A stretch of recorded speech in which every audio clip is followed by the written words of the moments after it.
Hare Krishna. There's no need to be confidently pessimistic. Sometimes when we fight against our conditionings, sometimes when we all have maybe a short temper, we may have vulnerability to sensual desire, we all have our weaknesses, and when we battle against our weaknesses and when we find that we are not able to overcome those weaknesses, at that time we may just become disheartened, we may become exasperated, we may become frustrated, and when we become frustrated thus we may lose heart, and by losing heart we may just feel, oh, I'll never be able to overcome these conditionings, I'll never become a better person, and because of thinking thus we may just lose hope. But when we think that I will never be able to overcome my conditionings, we are actually being pessimistic, but we are not only being pessimistic, we are actually being arrogantly pessimistic.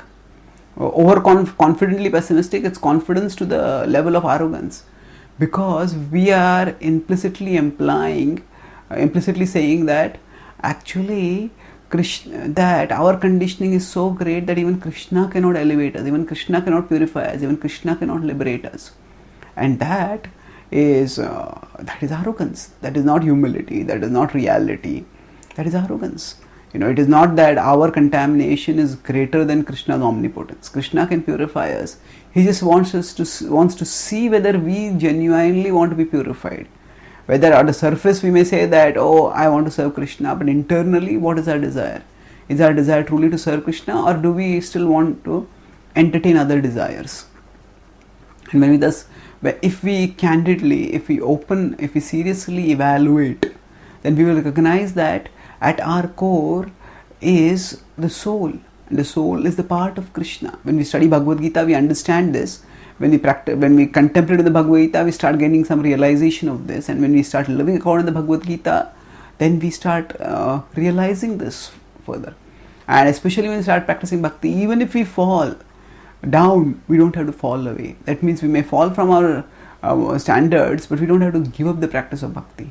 And Krishna is confident that he will purify us. He says, Kshipram bhavati dharmatma shashvachantim nigacchati kaunteya pratijanihi name bhaktah pranashyati.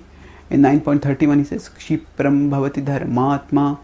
In the previous verse he has said that even if a devotee is acting very sinfully, still that devotee is to be considered saintly if they are determined to keep serving me. And next verse he says, Kshipram bhavati dharmatma. Soon they will become virtuous. Dharmatma shashvachantim nigacchati. And they will get lasting peace. Kaunteya pratijanihi name bhaktah pranashyati. Arjuna, know that my devotee will never perish. So rather than being confident about the power of our conditionings and letting ourselves become pessimistic, we can be confident about Krishna's omnipotence and let ourselves become optimistic.